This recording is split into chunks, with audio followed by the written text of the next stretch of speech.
오늘 우리가 에베소서 4장 21절에서 24절까지 말씀을 이렇게 보는데요. 제가 짧게 말씀을 나누겠습니다. 말씀 제목은 천명 목표를 이룰 전도자의 그릇을 준비하라. 우리가 천명의 목표, 원단 말씀을 통하여 세 가지 말씀이 나올 것이고, 이것을 이루기 위하여 우리가 출사표를 던집니다. 그러면 이 천명 목표를 이룰 전도자의 그릇을 준비해야 된다는 것이죠. 많은 사람들이 방황하고 있습니다. 많은 사람들이 방황을 잃어버렸습니다. 방향을 잃어버리고 방황하고 있습니다. 그래서 무언가의 목표를 가지고 살려고 하지만 그 목표를 잡을 수 없을 만큼 혼란과 방황 가운데 사는 사람들이 너무 많이 있죠. 우리가 몇 해 전에 목적이 이끄는 삶, 이 책이 한번 나왔습니다. 이 책이 전 세계적으로 1000만 부 이상이 팔린 책이죠. 엄청나게 많이 팔린 책이죠. 그때 제가 밀고렌 목사가 여의도 순복음교회 상암 월드컵 경기장 왔을 때 제가 직접 갔습니다.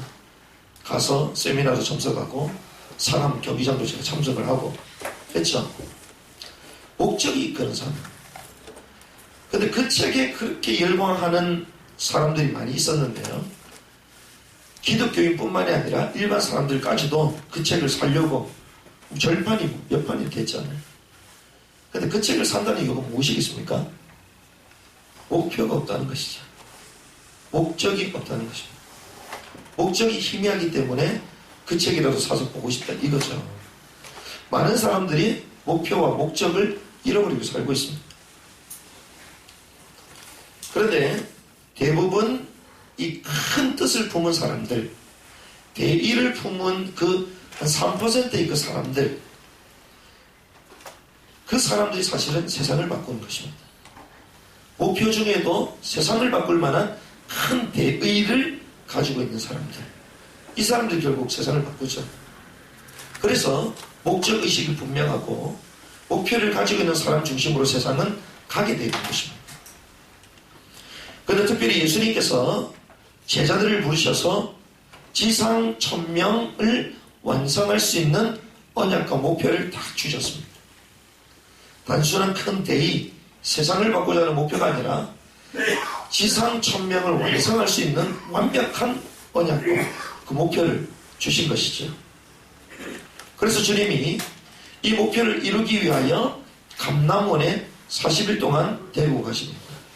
부활하신 주님께서 제자들을 감람원 외산으로 40일 동안 부르셔서 같이 있게 하시죠. 그러면서 주님이 승천하시고 난 이후에 10일 동안 이 제자들이 마가다라 병원에 집중을 합니다.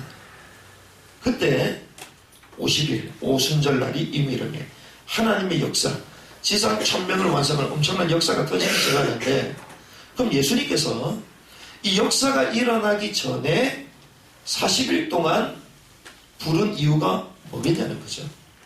40일 동안 왜 불렀냐? 그것은 천명을 완성하기 이전에 점검해야 될 것이 있다는 것입니다.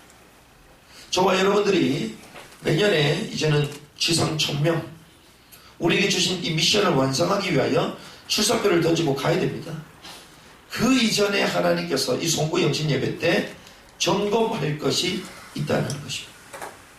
저와 여러분들이 하나님 앞에 전도자의 중요한 부분들을 점검하는 시간이 되기를 바랍니다. 남은 세계복음화를 위하여 우리가 지상 천명 목표를 향한 출사표, 이 말씀을 가지고 가는데요. 점검할 것이 무엇이냐? 세 가지죠. 집중을 낼 때 말씀을 나눴습니다. 첫 번째가 전도자의 혁신입니다. 갱신이라는 단어를 썼었죠. 전도자의 혁신. 전도자의 혁신은 무엇입니까? 새로워져야 된다는 것이죠. 제거되어야 된다는 것입니다. 세계복음화를 완성하기 위하여 저희 교회는 그냥 교회 목표를 위하여 있는 교회가 아닙니다. 정말 세계복음화, 주님 오실 그 길을 예비하는 이 일을 위하여 이 교회가 세워졌는데, 그러면 하나님이 뭘 원하시느냐?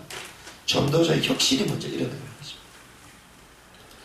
오래된 나, 과거에 사로잡고 있었던 나, 과거의 생각과 과거의 수준 가운데 있었던 나, 여기서 벗어나는 것입니다. 무엇으로요? 복음으로만 가능한 것입니다. 유 목사님 오늘도 말씀 주셨지만 복음으로만 오래된 나, 잘못되어 있었던 나의 각인들을 뒤바꿀 수 있는 것입니다.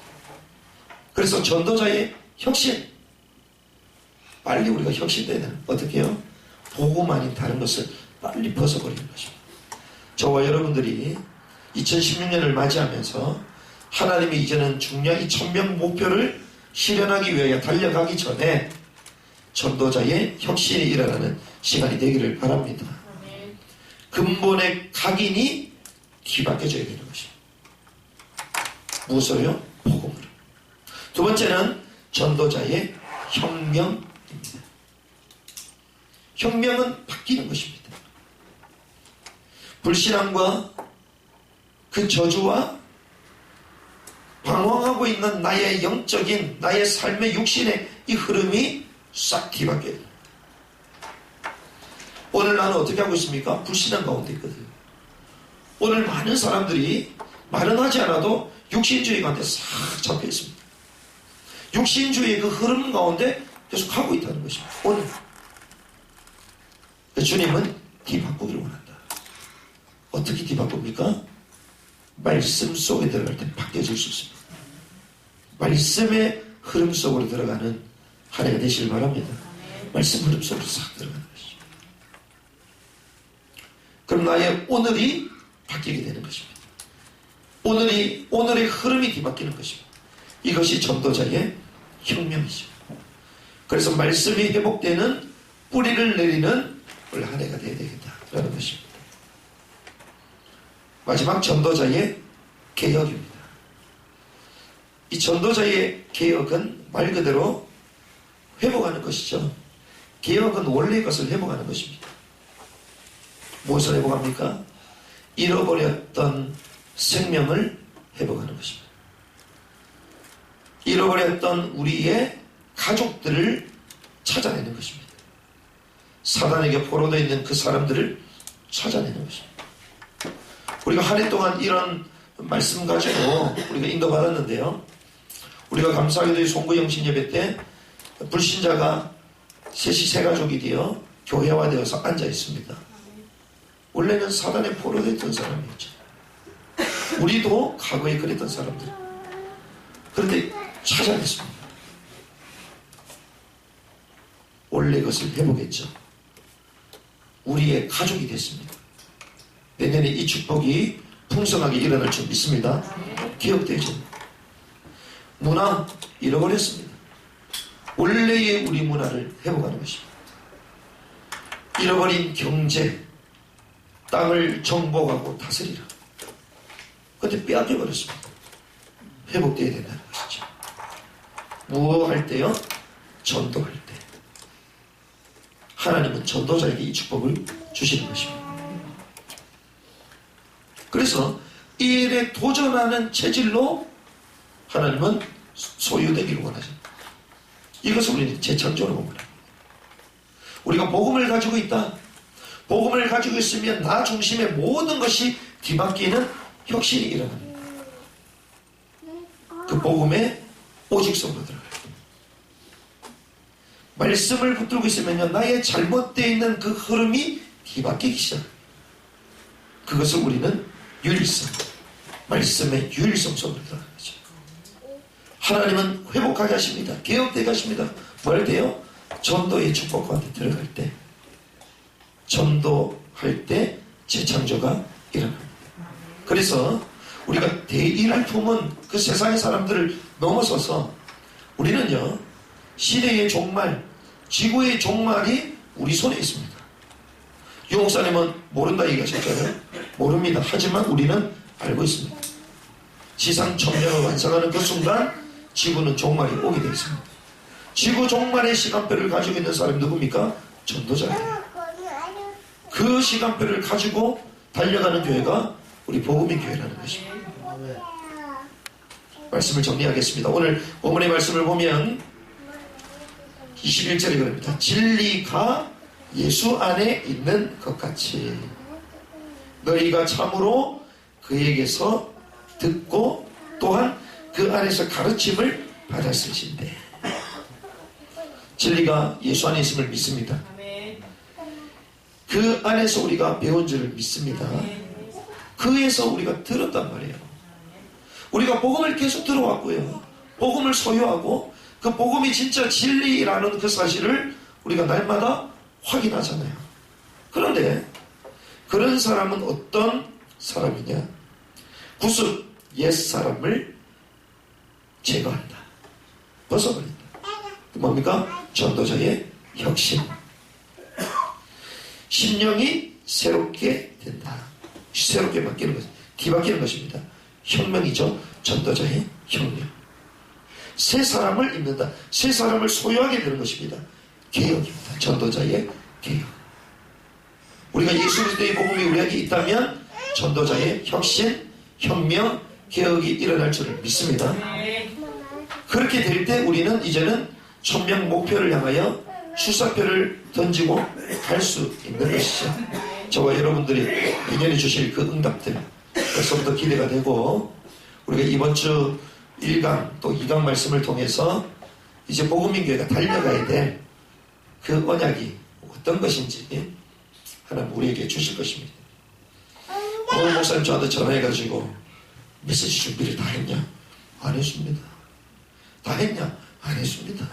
몇 번씩 전화 오죠. 왜 그러세요? 메시지 나오면 사진 찍어서 보내. 사진 찍어서 보내. 그래서 제가 안 돼요. 표절입니다. 안 돼요. 제가 이랬단 말이에요. 왜냐면 남들이 오히려 더 궁금해합니다. 남들이 복음인교회가 아무것도 없어 보이는데 할 때 신기하게 막 인도받아 가니까 막 신기한가 봐요. 그래서 제가 오늘도 올라가서 야곱이 베델에서 마무리했듯이 제가 등산하다 보니까 한 8년 정도 된 것 같아요. 쉬는 지가 10년이 다 돼가니까 미끄러워. 그래가지고 조심조심 올라갔는데 올라가서 앉아서 다 묵상하는데 얼마나 감사한지 말과 글로 표현할 수 없는 그 하나님의 은혜. 그래, 하나님이 이걸 원하시구나. 우리가 바쁠 때일수록 하나님 주신 그 자리를 올라가야 됩니다. 우리가 너무나도 큰 응답이 올 때일수록 하나님이 나를 만나신 그 자리에 우리는 머물러 있어야 되는 것입니다. 야곱이 그걸 놓쳤던 것이죠. 저와 여러분들이 하나님은 중요한 응답을 이제 2016년도 이끌어 가실 것입니다. 하지만 우리는 어디 있어야 됩니까? 응답의 자리가 아니라 하나님이 원하시는 이 전도자의 그릇을 준비하는 이 자리 속에 있는 것입니다. 그래서 전도자의 혁신, 전도자의 혁명, 전도자의 개혁, 이 말씀을 붙들고 계속 여러분들이 집중하시다가 어느 날 진리가 예수요, 예수 그리스도의 듣고 배우고 가르침을 받았던 이걸 통하여 우리 삶의 새로운 또 전도운동, 도단성 운동이 일어나는 귀중한 2016년이 되기를 주님의 이름으로 축복합니다.